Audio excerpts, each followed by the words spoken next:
ठीक है, देखो लास्ट क्लास में हमने नोमेनक्लेचर पढ़ा था।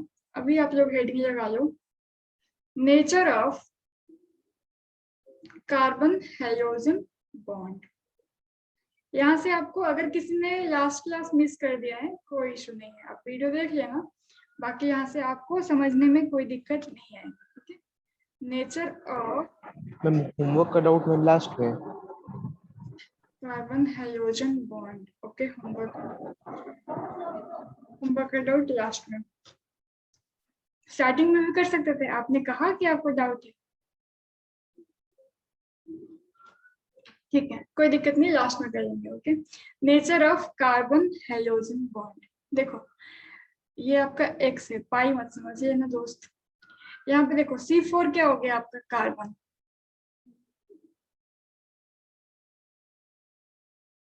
एक्स क्या हो गया हाइड्रोजन। ठीक है, एक बात आपको पता है, एक टर्म जानो क्या, इलेक्ट्रोनेगेटिविटी।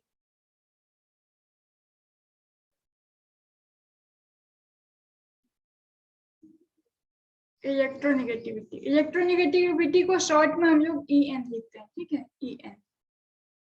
ये इलेक्ट्रोनेगेटिविटी क्या होता है, टू अट्रैक्ट, ये प्रॉपर्टी है कैसी, टू अट्रैक्ट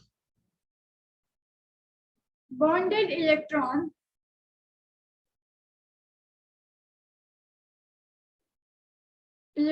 टुवर्ड इट। यानी जिसकी इलेक्ट्रोनेगेटिविटी ज्यादा होगी ना, जैसे यहाँ पे कार्बन और हाइड्रोजन यहाँ पे बॉन्डेड है ना, ये बॉन्ड बनाए हैं इलेक्ट्रॉन शेयर करके, तो जिसकी इलेक्ट्रोनेगेटिविटी ज्यादा होगी वो बॉन्डेड इलेक्ट्रॉन को अपने तरफ खींचेगा। ओके, ये इसी को हम लोग क्या कहते हैं, इलेक्ट्रोनेगेटिविटी।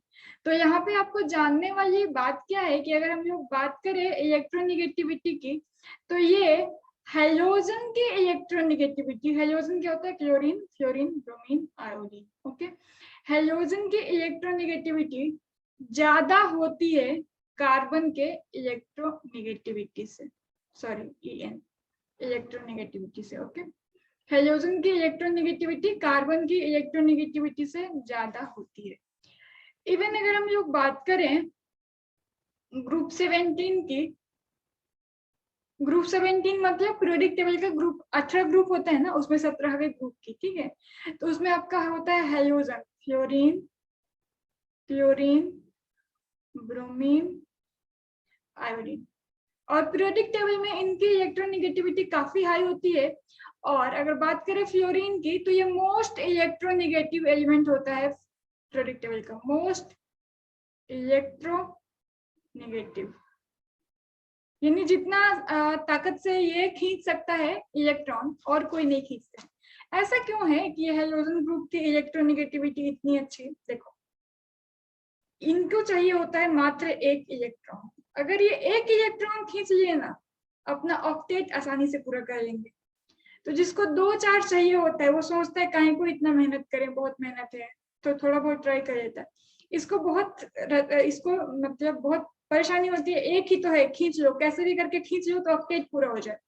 यही कारण से ये क्या करता है, इसकी इलेक्ट्रोनेगेटिविटी ज्यादा होती है, इलेक्ट्रॉन को बहुत ताकत से खींचता है कि इलेक्ट्रॉन इसके पास अगर पूरा आ जाए एक, तो इसकी ऑक्टेट पूरा हो सकता है। इसीलिए क्या है, इनकी इलेक्ट्रोनेगेटिविटी ग्रुप 17 की ज्यादा होती है। ठीक है,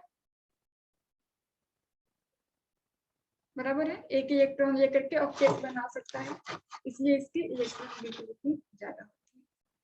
अब देखो, अब जैसे मान लो कि हम लोग बात करते हैं, ये आपका हो गया कार्बन और ये हाइड्रोजन। तो यहाँ पे जिसकी इलेक्ट्रोनेगेटिविटी ज्यादा है, यानी वो इलेक्ट्रॉन को अपने तरफ खींचने की टेंडेंसी ज्यादा रखता है। और इलेक्ट्रॉन पे चार्ज क्या होता है, निगेटिव। ठीक है, इलेक्ट्रॉन पे चार्ज क्या होता है, निगेटिव। तो ये क्या करेगा, ये बॉन्डेड इलेक्ट्रॉन को अपने तरफ खींचेगा। तो ये इधर तरफ खींचाएगा ना, ये खींच अपनी तरफ खींच लेगा, तो इस पे क्या आ जाएगा, निगेटिव चार्ज बढ़ता है, यानी पार्शियल निगेटिव चार्ज, क्योंकि पूरा इलेक्ट्रॉन खींच नहीं पाएगा, खींचने की कोशिश करता है, तो पार्शियल निगेटिव चार्ज हाइड्रोजन पे ज्यादा हो जाएगा, तो इस पे क्या हो जाएगा, पार्शियल पॉजिटिव चार्ज। ठीक है, तो ये हाइड्रोजन पे पार्शियली निगेटिव और पार्शियली पॉजिटिव चार्ज होता है। अब देखो ये सारे बात को आप लोग पॉइंट वाइज लिखते जाओगे बेटा, ऑब्जेक्टिव में खास करके पूछ सकता है और बाद में इसका यूज भी होगा। अब यहाँ से एक बात समझ लो, जिसकी इलेक्ट्रोनेगेटिविटी जितनी ज्यादा होगी ना, उसका मैग्नीट्यूड ऑफ चार्ज उतना ज्यादा होगा। ये इंक्रीज का साइन है, ठीक है। ये साइन क्या है? इंक्रीज या फिर ज्यादा होना। ये साइन क्या है? इंक्रीज या फिर ज्यादा होना। तो जिसकी इलेक्ट्रोनेगेटिविटी ज्यादा है उसका चार्ज भी ज्यादा होगा, वैल्यू ऑफ चार्ज, ठीक है, क्योंकि वो ज्यादा पावर से खींचेगा। ये क्या है आपका? चार्ज।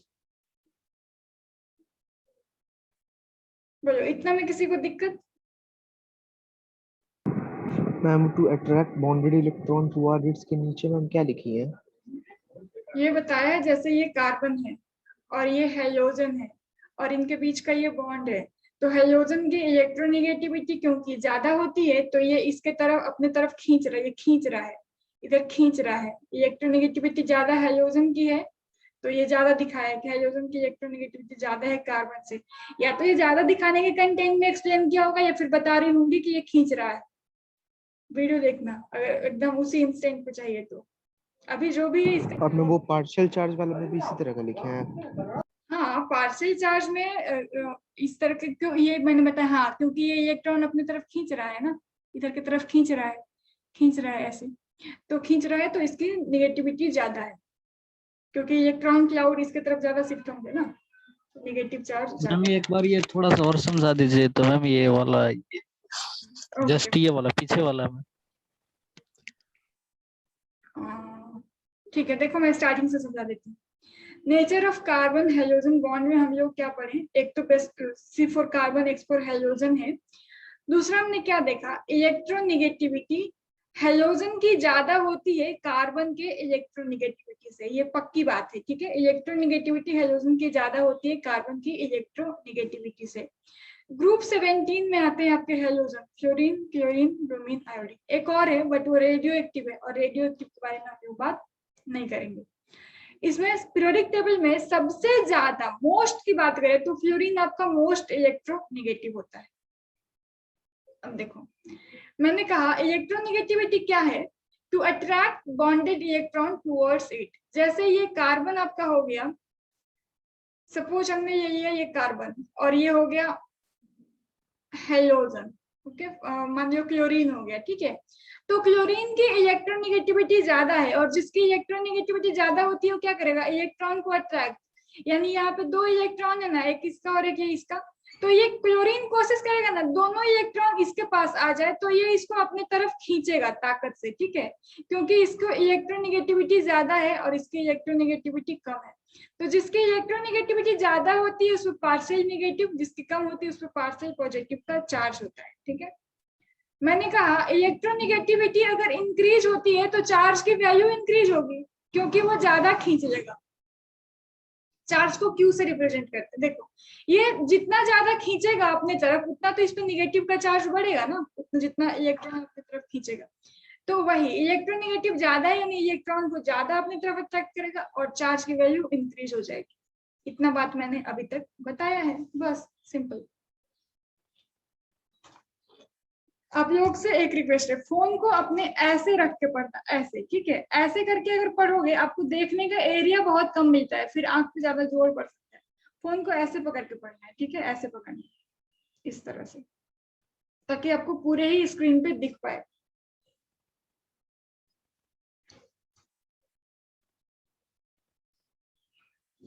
ओके, कोई डाउट? लोकेश क्लियर है? हाँ मैम क्लियर। ठीक है, स्क्रीनशॉट ले लो। अब देखो यहाँ पे हमने क्या देखा था, ये आपका कार्बन हो गया, ये आपका हाइड्रोजन हो गया, इसकी पार्शियल नेगेटिविटी ज्यादा होती है, इसकी पार्शियल पॉजिटिविटी ज्यादा होती है। और इसी के कारण मैंने एक और बात क्या बताया, इलेक्ट्रोनेगेटिविटी अगर आपका ज्यादा है तो चार्ज की वैल्यू भी स्मॉल क्यू ज्यादा होती है, ठीक है। अब देखो इस पार्शियल चार्ज के कारण, पार्शियल नेगेटिव और पार्शियल चार्ज के कारण क्या कर सकते हैं, ये ना कार्बन और हाइड्रोजन जो बॉन्ड है वो पोलर हो जाता है, ओके। और जो मॉलिक्यूल पोलर होते हैं वो डाइपोल जनरेट करते हैं। यानी जहां भी पार्शियल निगेटिव और पार्शियल पॉजिटिव का चार्ज होता है वो मॉलिक्यूल कैसे होते हैं, पोलर होते हैं। और जहां पे पोलर होते हैं वहां पे क्या हो जाता है, डाइपोल जनरेट होता है। ठीक है, पोलर के कारण क्या हो जाएगा, यहाँ पे आपका डाइपोल जनरेट होगा। डाइपोल क्या होता है मैं बताऊं, डाइपोल क्या होता है। डाइपोल मतलब प्लस और माइनस का, एक कंपाउंड में पार्शियल प्लस और माइनस का चार्ज होना। सिंपल भाषा है, डाइपोल निकालने का एक फॉर्मूला आगे पढ़ेंगे, बट अभी समझो जो पोलर है वो डाइपोल है। और पोलर कौन है, जहाँ पे पार्शियल नेगेटिव और पार्शियल पॉजिटिव के चार्ज है। यानी हमारा कार्बन और हाइड्रोजन बॉन्ड क्या है, पोलर है, यानी वो डाइपोल भी है। ओके, दो पोल प्लस और नेगेटिव का, ओके, डाइपोल भी है। अब देखो, अब हम लोग थोड़ा बहुत इंपॉर्टेंट बात करेंगे।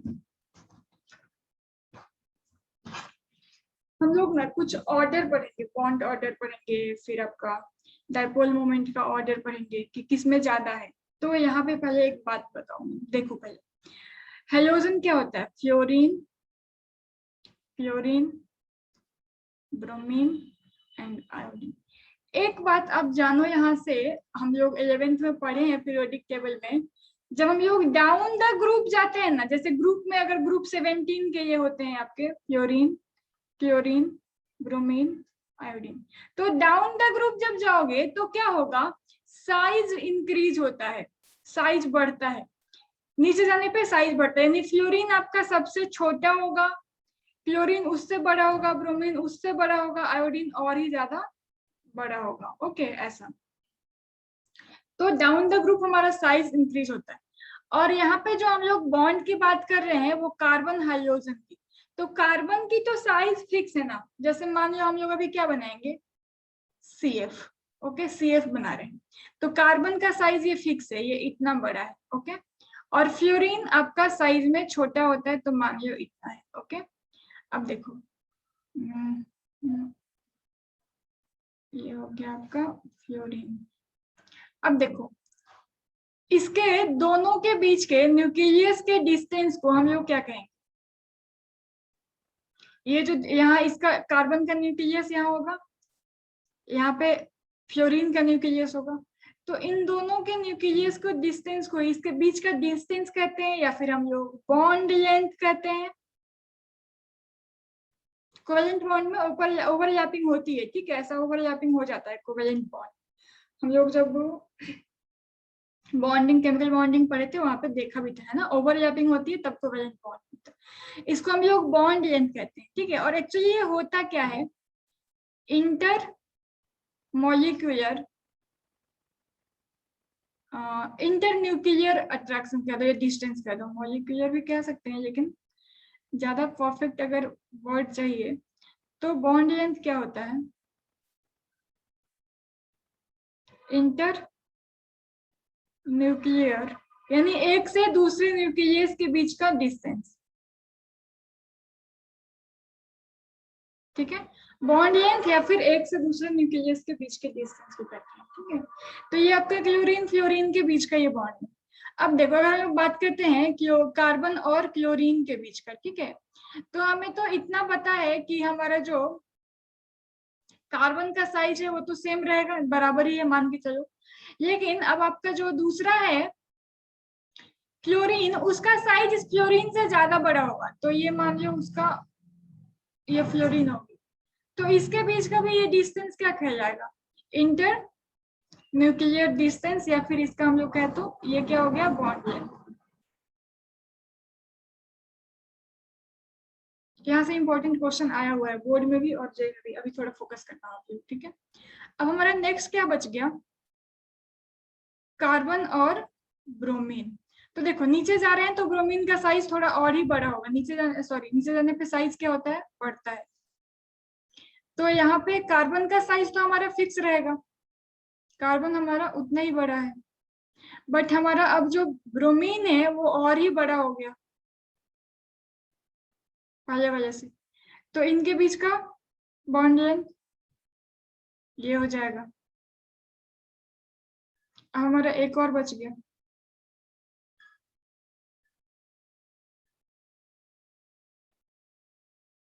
देखो अब हमारा क्या बच गया, कार्बन और आयोडीन।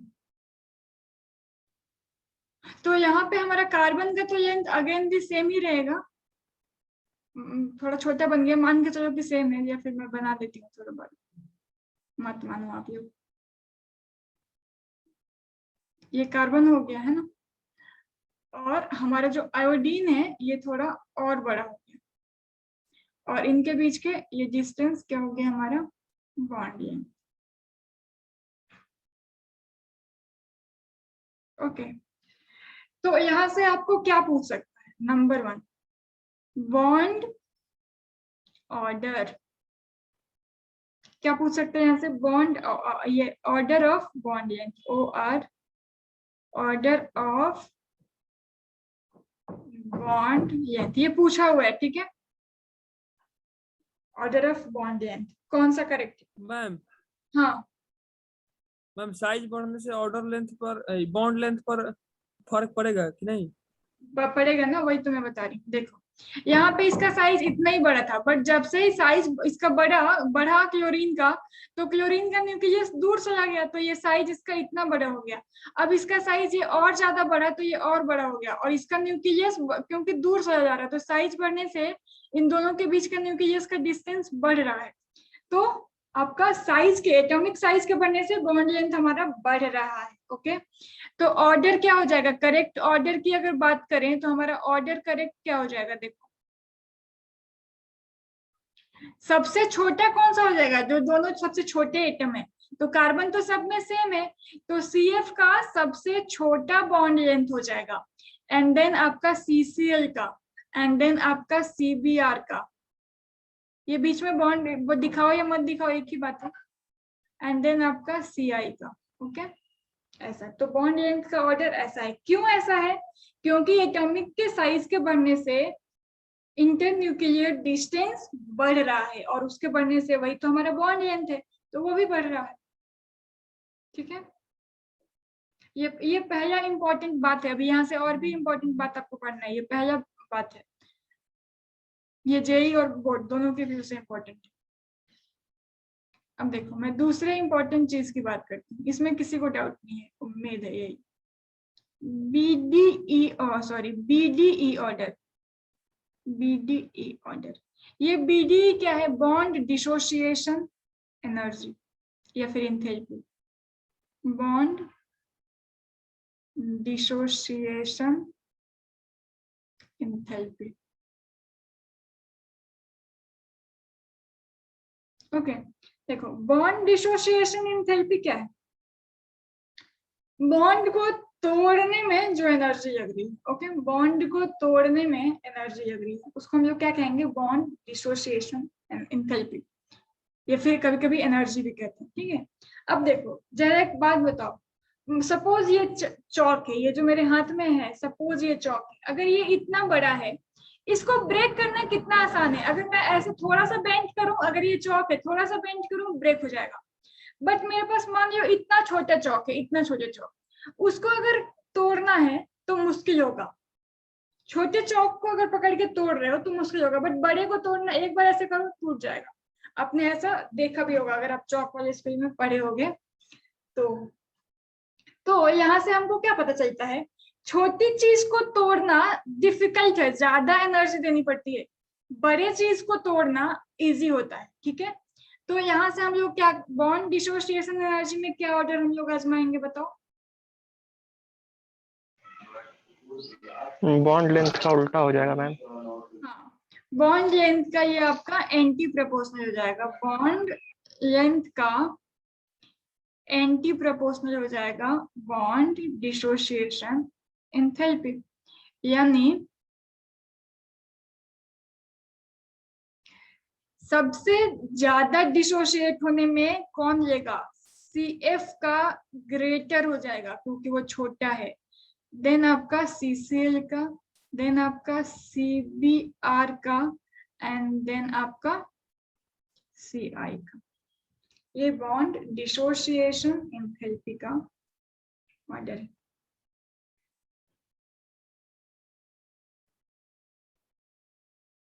बोलो इसमें कोई डाउट किसी को? मैम प्रोपोर्शनल वाला थोड़ा समझा दीजिएगा एक बार। कौन सा समझा दूं? प्रोपोर्शनल वाला, यस मैम, ये वाला। देखो ये ना, अगर ये आपका ए है, ठीक है, अगर ए ऐसा लिखा है ए प्रोपोर्शनल टू बी, इसका मतलब है ये डायरेक्टली प्रोपोर्शनल है, यानी अगर ए बढ़ेगा तो बी भी बढ़ेगा, अगर ए नहीं घटेगा। मैम, ये तो समझ आ रहा है मैम, ये आ रहा है, but BL proportional to 1/BD, ये कैसे हुआ मैम ये? हाँ वही बता रही हूँ, देखो अगर कहीं पे ऐसा लिखा है कि ए 1/b, इसका मतलब है अगर ए बढ़ेगा तो ये घटेगा, अगर ये घटेगा तो ये बढ़ेगा, इसको हम लोग एंटी प्रोपोर्शनल कहते हैं। तो यहाँ पे क्या हो रहा है, देख इसका बॉन्ड लेंथ सबसे छोटा था ना, छोटा था इसका बॉन्ड लेंथ CF का, तो मैंने कहा कि छोटे चीज को तोड़ने में ज्यादा एनर्जी देनी पड़ती है, और ज्यादा एनर्जी देंगे तो बॉन्ड डिसोसिएशन एंथैल्पी ज्यादा आएगी, ठीक है। तो यानी बॉन्ड लेंथ छोटा तो बॉन्ड डिसोसिएशन एंथैल्पी बड़ा, यानी एंटी प्रोपोर्शनल। अगर ये घट रहा है, अगर बॉन्ड लेंथ आपका घट रहा है तो BDE बढ़ेगा, और उसी को हम लोग कहते हैं एंटी प्रोपोर्शनल। ओके, मतलब ये छोटा है तो BDE बड़ा होगा। तो देखो CF का बॉन्ड लेंथ छोटा था ना यहाँ पे, तो बॉन्ड एंथैल्पी में चेंज हो गया ना, बड़ा हो गया। खुद ही सोचो ना, बड़े चौक को तोड़ने में आसानी से ऐसे बेंड करो, थोड़ा सा टूट जाएगा। अगर इतना छोटा चौक दे दिया, उसको बेंड करते रहो, मुश्किल होगा तोड़ना, है ना। छोटे चीज को तोड़ने में ताकत ज्यादा लगानी पड़ती है। चलो आ गया समझ में? ओके, स्क्रीनशॉट लो, स्क्रीनशॉट लो, चलो पूरे का स्क्रीनशॉट लो फटाफट। डन, इधर आ जाओ भैया।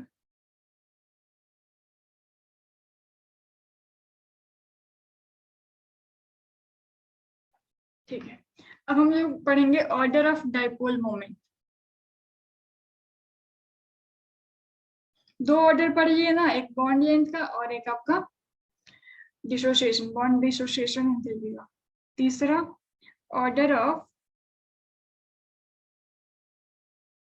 Dipole moment.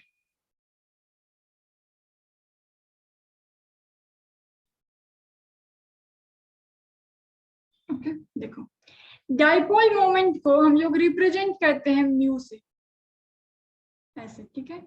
डाइपोल मोमेंट को हम लोग म्यू से रिप्रेजेंट करते हैं, और म्यू किसके बराबर होता है? म्यू बराबर होता है, डाइपोल मोमेंट बराबर होता है Q इंटू डी, जहाँ पे Q क्या है, जो पार्शियल चार्ज लग रहा था ना, तो यहाँ पे ये Q चार्ज है, और D क्या है, डिस्टेंस है, उनके बीच का इंटरन्यूक्लियर डिस्टेंस है, कह सकते हो बॉन्ड लेंथ। ओके, डिस्टेंस है। तो मैं आपको एक बात कह रही हूँ, यहाँ पे ना होना क्या चाहिए, देखो अगर डिस्टेंस बढ़े तो चार्ज की वैल्यू भी आपकी बढ़नी चाहिए, और अगर सॉरी ये डाइपोल मोमेंट बढ़नी चाहिए, और Q भी बढ़े तो डाइपोल मोमेंट आपकी क्या होनी चाहिए, बढ़नी चाहिए। बट ऐसा होता नहीं है, जो आपका ये डाइपोल मोमेंट है ना, वो डिस्टेंस के डायरेक्टली प्रोपोर्शनल में होता है, क्योंकि डिस्टेंस किस में होता है, पिकोमीटर में, और पिकोमीटर कितना होता है, 10⁻⁻12, यानी 0.00000, बहुत सारे जीरो के बाद आएगा कुछ वैल्यू, ठीक है। तो ये इतना ना छोटा होता है कि ये डिस्टेंस इसको अफेक्ट नहीं कर पाता है, बट यहाँ पे एक एक्सेप्शन जरूर होगा, ठीक है। तो डिस्टेंस इतना कम होता है कि डिस्टेंस बावजूद कि डायरेक्टली प्रोपोर्शनल दिख रहा है, फिर भी वो डिस्टेंस फैक्टर इसके लिए नहीं होता है। तो ये किसके डायरेक्टली प्रोपोर्शनल हो जाता है, चार्ज के, ठीक है। और यहाँ पे आपको क्या देखने मिलेगा, चार्ज हमारा किसके, अभी हमने पिछले स्लाइड में क्या पढ़ा था, स्टार्टिंग में मैंने बताया था ना, चार्ज आपका इलेक्ट्रोनिगेटिविटी के बढ़ने से चार्ज बढ़ता है, इलेक्ट्रॉन निगेटिविटी के बढ़ने से चार्ज बढ़ता है, बताया था ना। ये VVI है, ये JEE में 2 बार आ चुका है VVI। Q के बढ़ने से इलेक्ट्रोनिगेटिविटी बढ़ता है, देखो बताया नहीं था, जिसकी इलेक्ट्रोनिगेटिविटी ज्यादा होती है वो ज्यादा अट्रैक्ट करेगा अपनी तरफ, तो फिर इसका पार्शियल नेगेटिव चार्ज बढ़ेगा अगर इसकी इलेक्ट्रोनिगेटिविटी ज्यादा होती है तो। और इलेक्ट्रोनिगेटिविटी पॉइंट में नहीं होती है, अच्छी खासी नंबर होती है, जैसे जैसे फ्लोरीन का 4 हो जाता है इलेक्ट्रोनिगेटिविटी, नंबर है 4, है ना, और ये तो बहुत छोटा है, तो इसके लिए मेन फैक्टर हो जाता है यही Q। ओके, और Q क्या है, डायरेक्टली प्रोपोर्शनल होता है इलेक्ट्रोनेगेटिविटी के, ये हमने देख के आया है अभी अभी, ठीक है।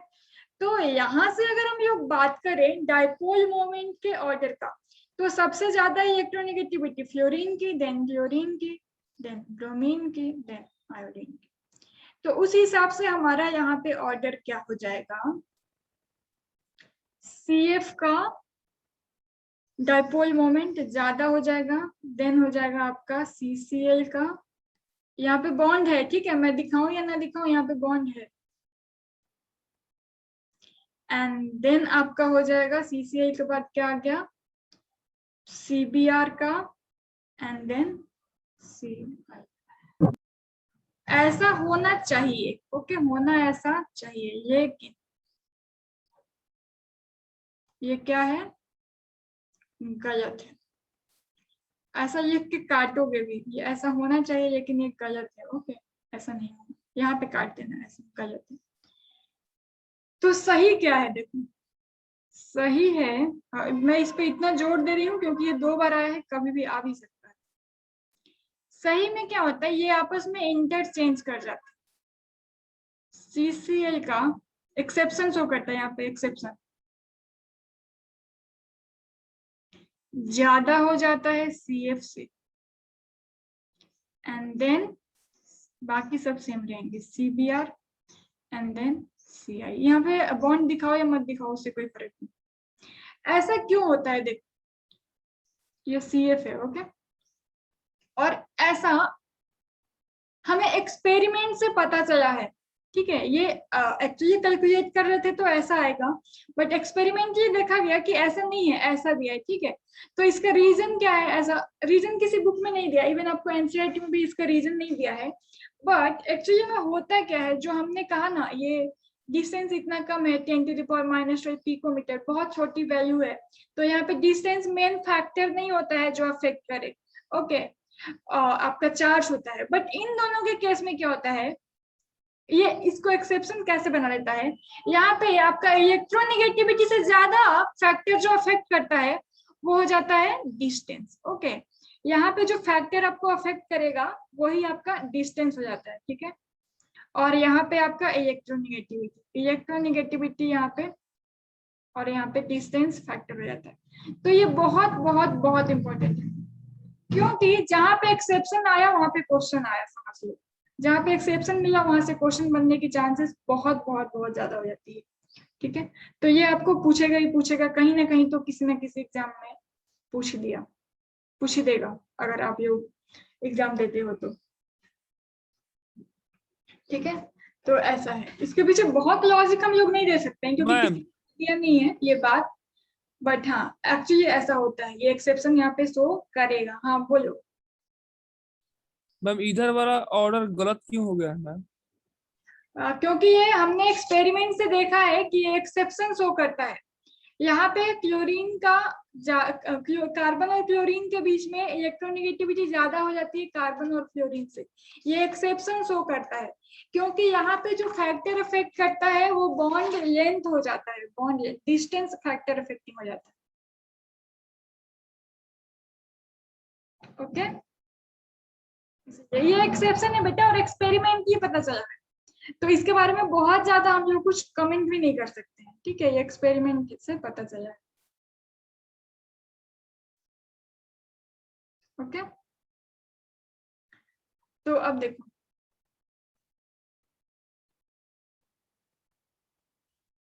हाँ अब हम लोग क्या देखते हैं, यहाँ पे मैं आपको एक और बात बता देती हूँ, इसके बीच में तो ठीक है, मैं यहाँ से ही रिलेटेड मैं आपको एक और बात बता देती हूँ, क्योंकि फिर आप वहां पे नहीं तो गलती से अगर वो क्वेश्चन पूछ दिया तो सेम मिस्टेक ना करो। ये ऑर्डर तो सही है, एक्सेप्शन शो करके ऐसा हो गया, बट अगर आपसे पूछता है डाइपोल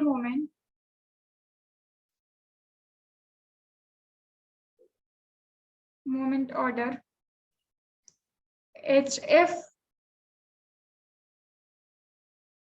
HCl, यहाँ पे बॉन्ड दिखाओ या मत दिखाओ कोई फर्क नहीं पड़ता, HBr और HI के बीच में, तो कार्बन के केस में ही ये एक्सेप्शन शो करता है, बाकी जगह पे वही सेम रहेगा जो हमने पढ़ा अभी।